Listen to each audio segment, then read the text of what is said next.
जब सरकार किसी एक बच्चे को जब BA MS कराती है तो सरकार के करोड़ रुपए खर्च होते हैं, और सरकार किसी बच्चे से अगर MBBS कराती है तो उस पर एक शून्य और लगा दो, इतना खर्च होता है।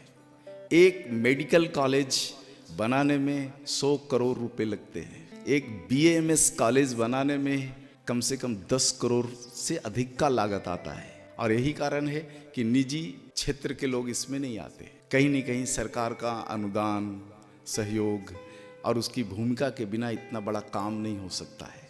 फिर औषधियों के परीक्षण के लिए जो लैब बनते हैं, 100 करोड़ से कम में कोई लैब ही नहीं बन सकता। इतना बड़ा आयुर्वेद जिसको धन्वंतरी जी के बाद ऋषि आत्रेय और उनकी पूरी परंपरा महर्षि वाग्भट तक ने जो काम किया, इनके पास कौन सी लेबोरेटरी थी?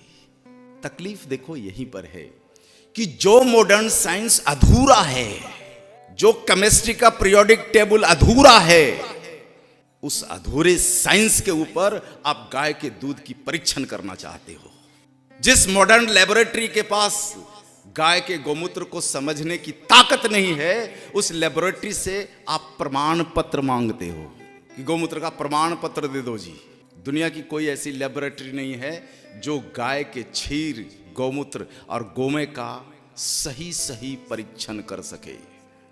और ऐसा नहीं है कि केवल मैं शास्त्र के आधार पर ये बातें आपके सामने रख रहा हूँ।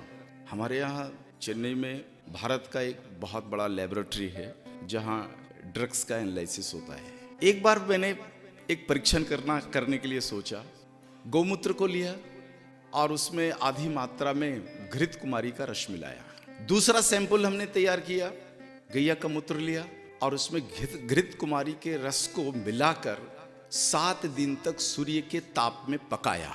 और तीसरा एक सैंपल लिया, इसमें गैया के मूत्र को वाष्प बनाया, घृत कुमारी के रस का वाष्प बनाया और दोनों के वाष्प के मॉलिक्यूल्स में बम्बार्डमेंट करा करके, अब वो सब अपनी देशी विधि है, ऋषियों का दिया हुआ, बड़े लेबोरेटरी नहीं लगते, और उस रस को परीक्षण करने के लिए दिया और वैज्ञानिकों से निवेदन किया कि भाई ये मुझे ड्रग्स कहीं पास नहीं कराना है, केवल समझ के लिए है, आप ईमानदारी से इसका केमिकल एनालिसिस कर दो।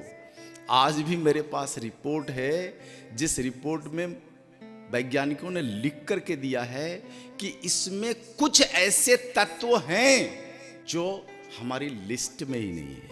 सम invisible but presence elements are there, it is not in the list of chemistry.